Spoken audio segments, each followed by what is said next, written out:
નમસ્તે વિદ્યાર્થી મિત્રો, આપણે આની પહેલાં વર્તમાન કાળના રૂપો વિશે ખૂબ સુંદર ચર્ચા થયેલી હતી અને મી વહ મહવાળા રૂપો અને એ વહે મહેવાળા રૂપો તમને આવડી જ ગયા હશે, પરસ્મય પદ અને આત્મનેપદ. તો હવે આપણે ભૂતકાળના રૂપો જોઈએ. યસ્તન ભૂતકાળ, તમને કહું છું 9મા ધોરણમાં 3 રૂપો એટલે કે વર્તમાનકાળ, ભવિષ્યકાળ ને ભૂતકાળ, આ ત્રણેય વિશે જ્યારે તમે સુંદર રીતે સમજી જાઓ, સરસ રીતે સમજાઈ જાય તમને, તો તમે 10મામાં આના માટે નિશ્ચિંત રહેજો. એટલે જે સમજવાનું છે અત્યારે જ સમજી લેજો અને એના માટે પાકું પણ કરી લેજો. રોજ બોલવું એટલે પાકું, બરાબર? તો ચાલો આપણે કરીએ. હવે યસ્તન ભૂતકાળના રૂપો શું થશે? તો તમારે આ એના જે છે ને એ પ્રત્યય છે. શું પ્રત્યય છે? કયા કયા? અમ, વ અને મ. અમ, વ, મ. પછી કા તો હ લાગે એટલે કે વિસર્ગ, કે અથવા તો અડધો શ પણ હોઈ શકે. કોઈ જગ્યાએ અડધો સ હોય તો એનો વિસર્ગ થાય, એટલા માટે કા સ મળે અડધો, અને કોઈ જગ્યાએ માત્ર વિસર્ગ હોય. તમ ને ત. તો આખો છે. જુઓ, અહીંયા તમ મ છે એ ખોડો છે અને અહીંયા ત આખો ત છે. તો અહીંયા ત લખવાનો પણ અડધો ત એટલે કે ખોડો ત, અડધો ત બરાબર, આખો ત. જુઓ, બેયમાં ઘણો ચેન્જ છે. જ્યાં અડધો ત હશે એટલે એ અન્ય પુરુષ એક વચન હશે, જ્યાં આખો ત હશે એ મધ્યમ પુરુષ બહુવચનનું રૂપ હશે. એ મગજમાં ખાસ ધ્યાન રાખજો. તો તામ, અહીંયા જુઓ, અહીંયા તમ ને અહીંયા તામ, ખાલી એક માત્રાનો ફરક છે. તો એ માત્રા કે જેને કહેવાય આપણે કાનો, કાનો કહીએ ને, અને બાજુમાં જે લીટો, એક જ લીટાનો ફરક છે અને એના કારણે તમે ભૂલ ન કરતા. એટલે હું કહી દઉં છું ત તામ, અને અહીંયા આવશે અ અને ન અડધો અન. તો હવે જુઓ, અમ વ મ હ તમ ત તામ અન. CW બુકમાં લખી નાખો પહેલાં. તો હવે જ્યારે આપણે આ કરી લીધું, આને સમજીએ. સમજવામાં ખૂબ સરળ છે, કે જે પહેલાં સમજ્યું એ જ. આ જે છે હું મારા પોતાના એક માટે, બે માટે, અમે બે માટે અને અમે બધા માટે, આવી જ રીતે વપરાશે. આ મધ્યમ પુરુષ છે તો તું એક માટે, તું તમે બે માટે, તમે બધા માટે. અન્ય પુરુષ છે તો આપણે બે વાતો કરીએ છીએ કોઈ ત્રીજી વ્યક્તિ વિશે, તે એક માટે, તે બે માટે, તેઓ બધા માટે. જે તમે વોઝ અને વેર કહો છો જેને, કારણ કે અહીંયા વોઝ વેર એટલા માટે કહું છું કે આ છે યસ્તન ભૂતકાળ. તો અહીંયા પણ જે ઉત્તમ પુરુષ, મધ્યમ પુરુષ, અન્ય પુરુષ, એની જે ભાષા થશે એ જ હશે. કે પહેલું છે એક વચન તો એ પોતાના માટે હોય, અહીંયા મધ્યમ પુરુષ એ સામેની એક વ્યક્તિ માટે હોય, અને અન્ય પુરુષ કોઈ અન્ય વ્યક્તિની એક માટે હોય. એ જે છે એમને જ હશે. પણ એનું જ્યારે આપણે ગુજરાતી કરવામાં આવશે તો એ ભૂતકાળમાં હશે. જેમ કે હું એમ કહું, પઠ ધાતુ આપણે લીધેલી હતી વર્તમાન કાળમાં, તો હું જ્યારે અહીંયા એમ બોલતી હતી કે પઠામી, જ્યારે એમ વાત આપણે લખ્યું હતું ને કે મી વહમાં હતો, એમાં પઠામી પઠ ધાતુ સાથે મી પ્રત્યે ઉમેરેલો હતો. તો પઠામી એમ કહેતા હતા. તો એનો અર્થ શું થતો હતો? હું ભણું છું. હવે અહીંયા એમ આવે કે અપઠમ, અમવાળું રૂપ લાગશે, તો હું ભણતી હતી, મેં ભણ્યું, આવું થશે. કે ભૂતકાળનું વાક્ય થઈ જશે. આટલો જ ફરક છે. બાકી હું, તું, તે બે, તેઓ બધા, એ બધું સરખું રહેશે. એટલે હવે અહીંયા જુઓ, આ CWમાં લખાઈ ગયા પછી બીજું કોષ્ટક લખો. બીજું કોષ્ટક કરો, જેમાં ઉપર લખો યસ્તન ભૂતકાળ, પરસ્મય પદ एकवचन, द्विवचन, बहुवचन, उत्तम पुरुष, मध्यम पुरुष, अन्य पुरुष અને આ જે પ્રત્યયો લખેલા છે એ પણ લખો, પણ એની નીચે તમારે બીજા પ્રત્યયો પણ લખવાના છે. કયા પ્રત્યયો એ જુઓ. તો હવે યસ્તન ભૂતકાળમાં જેમ આની અંદર તમે વર્તમાન કાળ કર્યું હતું એની અંદર અપ્રત્યય જોયેલો હતો ને, કે પ્રત્યય લાગતા હતા કે પઠ ધાતુ પ્લસ અપ્રત્યય. અ જે પ્રત્યય હતો એ વિકરણ પ્રત્યય હતો, એ વિકરણ પ્રત્યય અને પ્લસ એનો મૂળ પ્રત્યય. એવી જ રીતે આમાં કયું લાગશે તો જુઓ. અ પ્લસ હવે આપણે કોઈ પણ એક પહેલાં ધાતુ લેવાની. આપણે અહીંયા પઠ ધાતુથી જ કરીએ એટલે તમને બંને વચ્ચેનો જે ફરક છે એ વચ્ચે સરખો સમજાઈ જાય કે ઓની અંદર એ પઠ ધાતુ લીધી, આની અંદર એ પઠ, પણ બે શબ્દો અલગ થશે ને એટલે તમને એ સમજાઈ જશે. પઠ ધાતુ અ પ્લસ પઠ ધાતુ પ્લસ અ એ વિકરણ પ્રત્યય અને પ્લસ આ એનો જે મેઇન પ્રત્યય છે એ સમજાઈ ગયું. અ પ્લસ પઠ ધાતુ પ્લસ વિકરણ પ્રત્યય પ્લસ આ જે વિકરણ પ્રત્યય છે તો યસ્તન ભૂતકાળમાં અપ્રત્યય જ લાગે છે.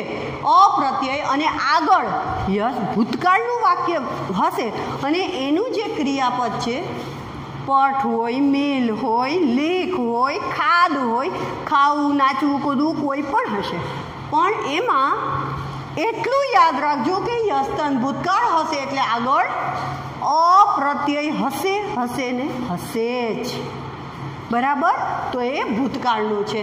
તો અ પઠ અને એટલે આનું જોઈન્ટ કરવાથી રૂપ બનશે અપઠમ. અપઠમ. જુઓ, આ બધું જ તમે લખી નાખો તમારી વ્યાકરણ બુકમાં. પ્લસ તો આટલું લખવાનું છે અને એનું રૂપ થશે અપઠમ. આ પેલું લખાઈ ગયું. એવી જ રીતે હવે બીજું લખો. આ લખાઈ જાય એટલે હવે બીજું લખો. જો હું ઇરેઝ કરી દઉં છું. બરાબર?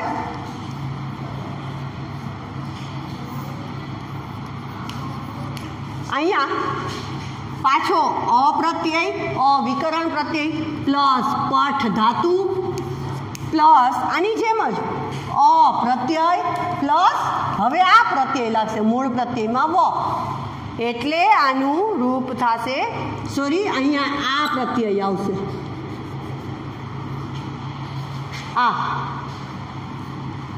આનું રૂપ થશે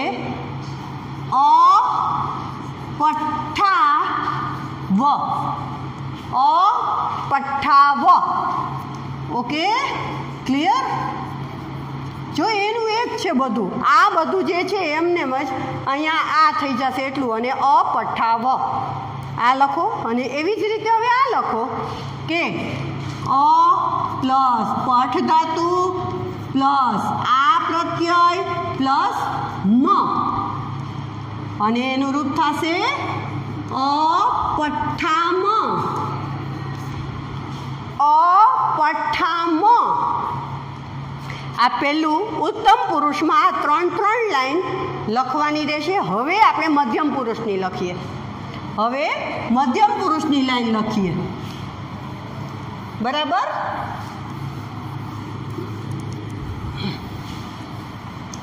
જુઓ, હું ફરીથી લખું છું મધ્યમ પુરુષ. મધ્યમ પુરુષમાં શું થશે? તો એમાં એનું અ પ્લસ તમે પહેલાં એનો પ્રત્યય કયો થાય એ લખી નાખો. બરાબર? હવે નીચે લખો અ પ્લસ પઠ ધાતુ પ્લસ અ પ્લસ વિકરણ પ્રત્યય કયો છે આનો? વિકરણ પ્રત્યય નહીં પણ મૂળ પ્રત્યય કયો છે? તો ખાલી ખાલી વિસર્ગ એટલે अपठः। क्लियर?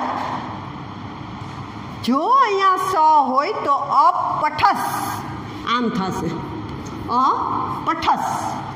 पण लगभग बधामां આવી રીતે હોય છે એટલે હું તમને આ વધારે શીખવાડું છું અથવા તો લખાવું છું, કારણ કે સ હોય એનો મતલબ જ એ છે કે એ અડધો કે એવી રીતે વિસર્ગ થઈ જાય, અડધો સનો હંમેશા વિસર્ગ થાય છે।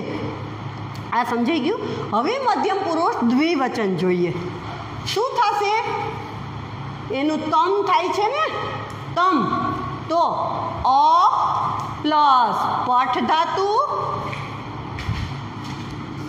પ્લસ અ પ્લસ તમ, તો શું થશે? अपठतम, अपठतम। અને બહુવચનમાં થશે, જુઓ, ખાલી તો એનો મૂળ પ્રત્યય છે, નીચે લખો અ પ્લસ પઠ પ્લસ અ પ્લસ ખાલી તો થશે अपठत, આખો તો। ક્લિયર મધ્યમ પુરુષ? હવે આ લખી લ્યો વ્યાકરણ બુકમાં, અને હવે ત્રીજું લખો અન્ય પુરુષ।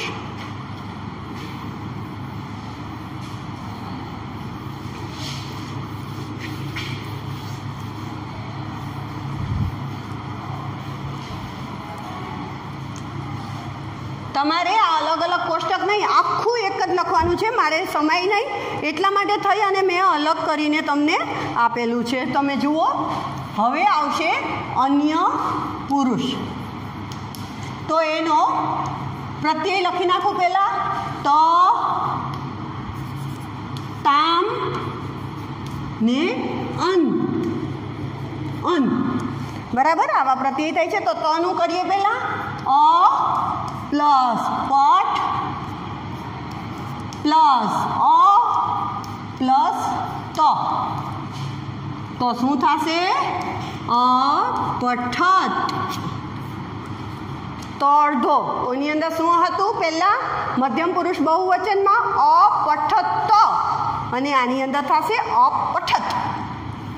હવે અ પ્લસ પઠ પ્લસ અ પ્લસ તામ, એટલે થશે अपठताम। ક્લિયર? અને હવે છેલ્લું કરીએ અનનું, તો અ પ્લસ પઠ પ્લસ અ પ્લસ અન, તો શું થશે? अपठन, अपठन। ન અડધો જ હોવો જોઈએ, अपठन। ક્લિયર? તો આના જે રૂપો છે એ તમારે યાદ કરવાના, કોઈ પણ એક ધાતુ સાથે એના રૂપ પાકા કરશો ને તો વધારે યાદ રહેશે। એટલે કે આ ધાતુ અહીંયા પઠ છે, તો પઠથી જ ચાલુ કરો કે अपठम, अपठाव, अपठम, अपठः, अपठतम, अपठत, अपठत, अपठताम, अपठन। આવી રીતે રોજ બોલો। શું કામ કહું છું ખબર છે? રોજ બોલવાનું કે તમે બેઠા બેઠા પાકું કરો ને તો એ કોઈ દિવસ તમને પાકું ન રહે, પણ આ રીતે જ્યારે તમે કરશો તો તમને 100% તમને આ પાકું થઈ જશે, તમારા મગજમાં વયું જશે, કે તમે અનકોન્શિયસ માઇન્ડની અંદર જ્યારે વયું જશે ને ત્યારે સમજો કે તમને આવડ્યું। ગમે ત્યારે પૂછું તો આવડવું જોઈએ, કારણ કે એને ગોખવાનું છે, આ ગોખવાની વસ્તુ, કે તમને ખબર હોવી જોઈએ કે આ લાઈનમાં આ શબ્દ આવે છે, આ લાઈનમાં આ શબ્દ, પણ એના માટે શું કરાય? તો એના માટે ખાલી રોજ બોલાય, એકવાર પાકું નહીં કરો, રોજ બોલશો એટલે ખ્યાલ આવી જશે। બરાબર છે? તો આટલા યસ્તન ભૂતકાળ પરસ્મય પદના રૂપો છે, તો જેની અંદર અ પ્લસ કોઈ પણ ધાતુ અહીંયા લગાડી દો। આ પઠ ધાતુ છે, બરાબર? તમે તમારી ટેક્સ્ટબુકમાં જુઓ, પેજ નંબર 101 ઉપર, એમાં તમને રૂપો આપ્યા છે ખાલી, અને 102 ઉપર હવે જુઓ, એમાં પઠ ધાતુ આપી છે, અને ત્યાર પછી નૃત ધાતુ આપી. નૃત એટલે નૃત્ય કરવું, ડાન્સ કરવો, બરાબર. તો અહીંયા નૃત ધાતુ લગાડું હું, બરાબર. તો શું થશે? અમ વ મ. ધારો કે અમ છે તો એમાં અનૃત, અ પ્લસ નૃત ધાતુ પ્લસ અપ્રત્યય પ્લસ એનો મૂળ પ્રત્યય એટલે કે અમ. અનૃત્યમ, અનૃત્યાવ, અનૃત્યામ, અનૃત્ય, અનૃત્યતમ, અનૃત્યત, અનૃત્યત, અનૃત્યા, નૃત્યતામ, અનૃત્યતામ, અનૃત્યન. ન અડધો કરીને લંબાવી દેવાનું છે. અનૃત્યન. કોઈ પણ તમે ધાતુ ઉમેરો, તમને કોઈ પણ ધાતુ દે. હવે તમને પૂછાશે કઈ રીતે, તો મેં તમને પહેલાં જ કહી દીધું. તમને એમ પૂછાશે કે અન્ય પુરુષ એક વચનનું રૂપ કયું થાય? 3 રૂપો આપેલા હશે કે આની અંદરથી અન્ય પુરુષ એક વચન શોધો, અને એ આપેલું હશે કે યસ્તન ભૂતકાળ. યસ્તન ભૂતકાળ અન્ય પુરુષ એક વચનનું રૂપ કયું થાય? તો તમને યસ્તન ભૂતકાળના રૂપો જો મગજમાં બેઠા હોય તો ભલે પછી આત્મનેપદી હોય કે પરસ્મયપદી, પહેલાં પરસ્મયપદીના રૂપો બોલો. એમાં જોવાનું કે આ કે અપઠ્ઠ, ત અડધાવાળું કંઈ છે, આગળ અ હોય અને પાછળ ત અડધો, એવું ક્યાંય એકેય રૂપો છે? જો હોય તો એ અન્ય પુરુષ એક વચનનું રૂપ છે. તમારે એને ટીક કરીને લખી નાખવાનું. ક્લિયર? કંઈ છે જ નહીં આમાં. તો હવે જુઓ તમે આગળનું આત્મનેપદીના રૂપો. હવે આ પરસ્મયપદીના છે એવી રીતે આપણે આત્મનેપદીના રૂપો જોઈએ, એટલે આપણે ભૂતકાળના રૂપો થઈ જશે.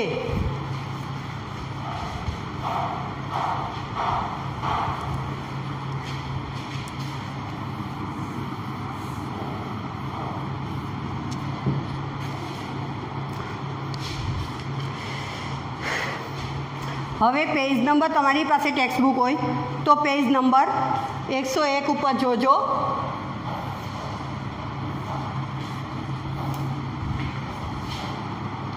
ઉત્તમ પુરુષ, મધ્યમ પુરુષ, અન્ય પુરુષ. આત્મનેપદીના રૂપો અલગ છે, એટલે કે જુઓ કયા છે કે ઈ અથવા તો એ પણ આવે. ઈ અથવા એ એટલે ઈ વહે અને મહે. ઈ વહે મહે. પછી આવશે સે ઇથે દ્વે. પછી આવશે તે ઇતે અંતે. અંતે. તે ઇતે અંતે. એ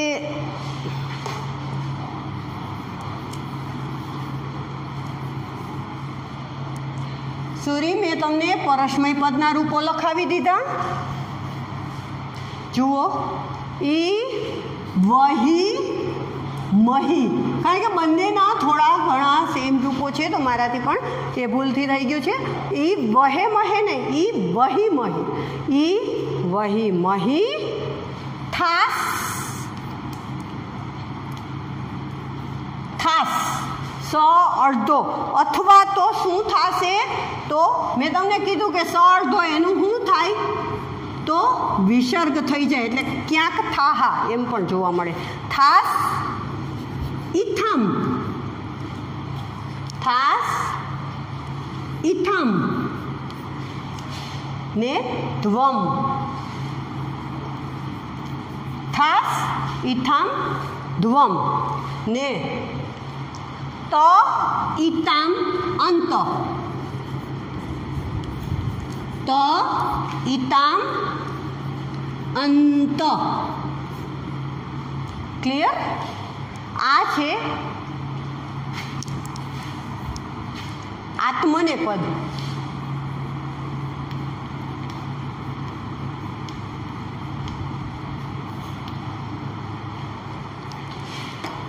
आ छे आत्मनेपद।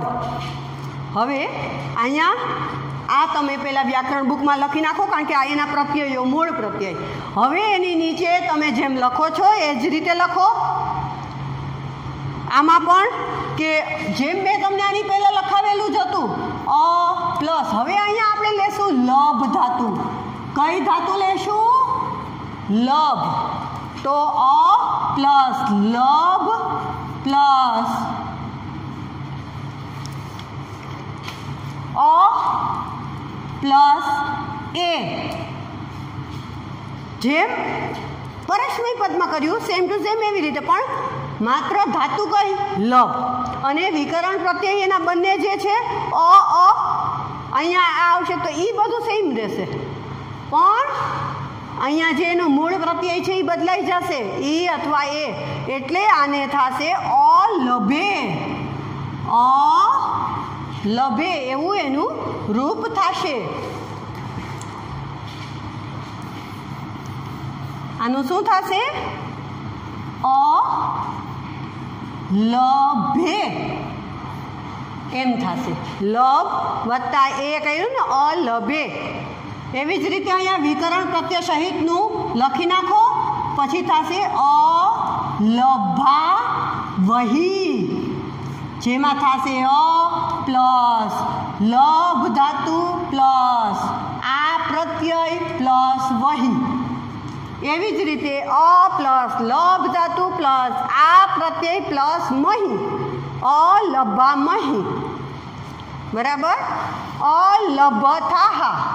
अ प्लस लब प्रत्यय प्लस लब धातु प्लस अ प्रत्यय प्लस थाहा, अलभथाहा। अलभेथाम, अलभध्वम। तमारे विकरण प्रत्ययना अने धातु ई आ रीते तो लखवानुं ज छे ने त्यार पछी जेम आपणे परस्मय पदमां लख्युं एम ज तमे आत्मनेपदीमां करी शको छो। लखी नाखो जाते ज। बराबर? आ रीते तमारुं आवशे। हवे फरी एक कोष्टक बनावो आनी अंदर ज। आमां ज फरी एक कोष्टक बनावो के जेमां छे के आटलू ज करो के कोई पण बीजी धातु आपणे लई शकीए, एटले आपणे बीजी धातु लईए। मिल धातु लईए, मिल। बराबर? मिल। तो अमिले, जेमां डायरेक्ट ज हवे लखवानुं छे अमिले। अमिला वही अने अमिला मही। अमिलावही अमिलामही।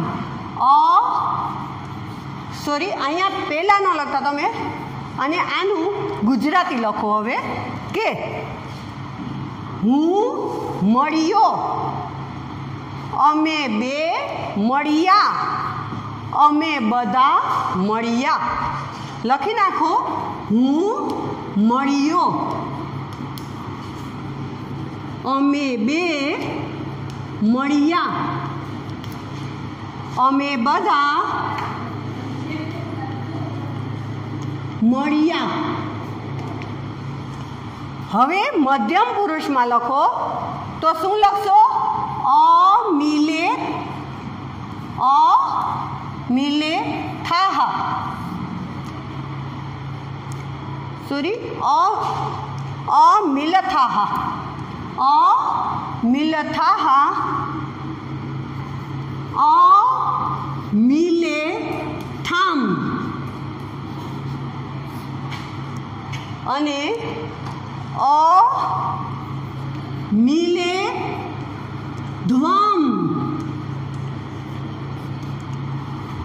हवे लखो अहींया तू मळ्यो, तमे बे मळ्या, तमे बधा मळ्या।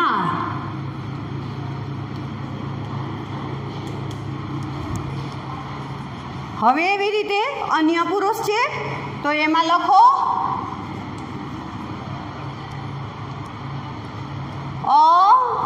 મિલત,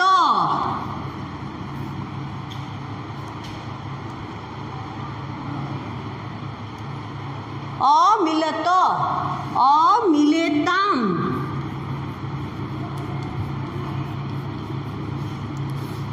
અને અમિલંત, અમિલંત. ગુજરાતી લખજો. હવે હું બોલું છું, તમે લખો. તે મળ્યો, તે એક મળ્યો, તેઓ બે મળ્યા, તેઓ બે મળ્યા, તેઓ બધા મળ્યા. બરાબર છે? તો આખું આવી રીતનું કોષ્ટક લખી નાખો. તમારા યસ્તન ભૂતકાળ, પરસ્મય પદ અને આત્મનેપદ બંને અહીંયા ક્લિયર. પણ જુઓ, વિચારો કે જે મેલ ધાતુનું મેં લખ્યું આ જ રીતે તમે માની લો કે મેં તમને આપી છે કથ ધાતુ. કથ એટલે કહેવું. તમે તમારી રીતે કરવાનો, રફ બુકમાં કરવાનો પ્રયત્ન કરો કે થાય છે. જો કથ ધાતુ તો અકથે, અકથા વહી, અકથા મહી, અકથાહા, સોરી અકથથાહા, કથય થા. હવે આની અંદર જે વાત છે કે એની અંદર જે કથ ધાતુ છે પણ થાશે કથય, કથય, કારણ કે એની ય પ્રત્યય એ 10મો ગણ હોય ને, જે 10મા ગણની ધાતુ એને ય પ્રત્યય લાગે છે. અકથયે, અકથયા વહી, અકથયા મહી, અકથયા, અકથય થાહા, અકથયે થામ, અકથયે ધ્વમ, અકથય ત, અકથયે તામ, અકથયે, અકથય ત, અકથયંત. કોઈ પણ ધાતુ તમને તમારી બુકમાં આપેલી છે એ પ્રમાણે તમે કરી શકો છો. અને આ ધાતુના, આ યસ્તન ભૂતકાળના મેં તમને શ્મનો પ્રયોગ બતાવેલો હતો. એને પણ તમે હવે વર્તમાનકાળ અને ભૂતકાળ સાથે મેચ કરીને જોજો કે જ્યાં મધ્યમ પુરુષ એક વચનનું રૂપ આપ્યું હોય, શ્મનો પ્રયોગ કરવા વખતે મધ્યમ પુરુષ એક વચન, ધારો કે આ જ રૂપ આપ્યું કે અમિલથાહ એમ આપ્યું છે, તમને સ્મ પ્રયોગ કરવાનો કહે તો અમિલથાહ છે. આ કહેલું છે યસ્તન ભૂતકાળ આત્મનેપદ. તો તમારે પરસ્મય પદમાં, સોરી વર્તમાન કાળમાં આત્મનેપદનું જ રૂપ લેવાનું. વર્તમાન કાળમાં આત્મનેપદી મધ્યમ પુરુષ એક વચનનું જે રૂપ થાય આના જગ્યાએ એ રૂપ મૂકી દેવું. આખા વાક્યમાં આવું રૂપ આપ્યું છે, એની જગ્યાએ ઓલું રૂપ મૂકી અને પાછળ સ્મ લખી નાખવાનું છે. મિલ ધાતુ છે તો અમિલહ એટલું જ થશે, સોરી મિલહ એટલું જ થશે, કારણ કે તેની અંદર આત્મનેપદીના રૂપ છે એટલે એ વહે મહે સે થશે, અમિલસે, મિલસે થશે, કારણ કે અ પણ નહીં આવે. અ છે એ માત્ર કે એમાં યસ્તન ભૂતકાળમાં લાગે છે. તો અમિલથાહ છે એની જગ્યાએ મિલસે, સ્મ. આ સમજી લ્યો, કારણ કે એને તમારે સામું જ્યારે તમને પૂછવામાં આવે ને ત્યારે કોષ્ટક તમારે સામું લખવું જ પડશે, તો જ તમને મગજમાં બેસે, નહીં તો નહીં બેસે. તો તમને કોષ્ટક પાકું કરી લેજો. અને આ તમારું અહીંયા પૂરું થાય છે. હવે પછી આપણે ભવિષ્યકાળ વિશે પછીના વિડીયોમાં વાત કરશું. નમસ્તે વિદ્યાર્થી મિત્રો.